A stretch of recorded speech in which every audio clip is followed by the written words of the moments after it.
Ube saba guddaa kan Afrikaa bahaa ta'uu saba kiyyaateen herragaa baha. Barataan barattuu wal qabatee aabacaadaa jedhee ittiin lafaa ka'a. Aabacaadaa jedheen qubee koon baradhee barreessee dubbiseen seenarraa fudhadhe. Maankaa fi akaafan hin ta'aaree qubee hangaruu naan galle waan sana dhibee inni kun madooshaa inni kun moodabee. Biroo ofirraa dhiisin jijjiirtu qubee ayyuu fi bootatu lubbuu isaatti dhabe. Utubduu jiruu koo wiirtuu lafee dugdaa hundaa dandeessuu koo furtuu nama hundaa. Keessi madaa ta'us afaaniin seeqachaa iccitii kennallee garamaatti baachaa rabbiin uumellee afaaniin kadhachaa qabsoo itti fufnaa gamtu koon barachaa.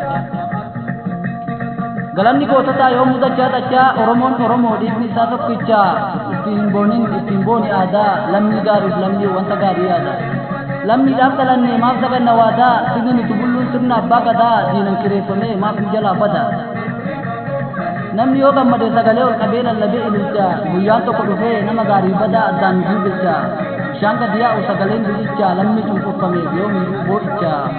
Imimmaan qomoo koo namatti ijecha diinota keenyaaf hin taane fikicha.